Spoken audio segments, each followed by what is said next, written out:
हीच शक्ती आहे.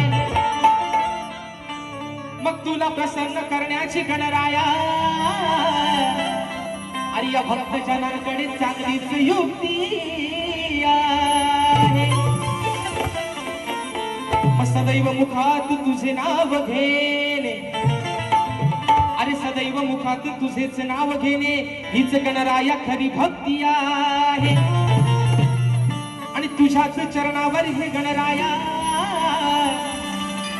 अरे या भक्त गणांना मिळणारी खरी मुक्ती आहे. बघा वा म्हणायचं आहे काय आज चाहूल लागले प्रत्येक भक्त गणाला त्याच्या बाप्पाची. पण सध्या मित्रांनो कोकणामध्ये आपल्या भात लावणीचा सीझन चालू आहे बरोबर ना.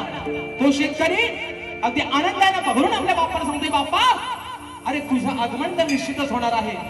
पण जे काय मी माझं छोटस रोपण लावलंय ते तुझ्या आशीर्वादानं तुझ्या चांगल्या आशीर्वादानं ते फुलून येऊ दे. माझं जे काही छोटस रोपण आहे त्याला चांगला बहर येऊ दे. आणि तोच विषय हा शेतकरी राजा आपल्या बाप्पाकडे त्याच्या चरणावरती काय मागणं मागतोय म्हणून म्हणायचंय हो ऐका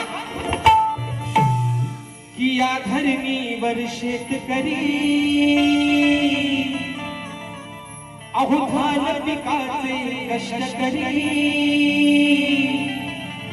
अहो या धरणीवर शेतकरी आणि धान पिकाचे कष्ट करी.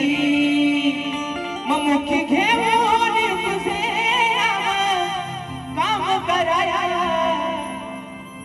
अरे मुखी घेऊन काम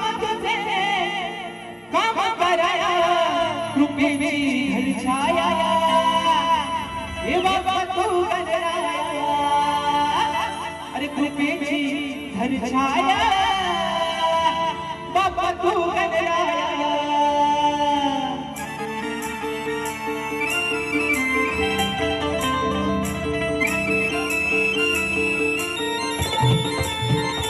आहा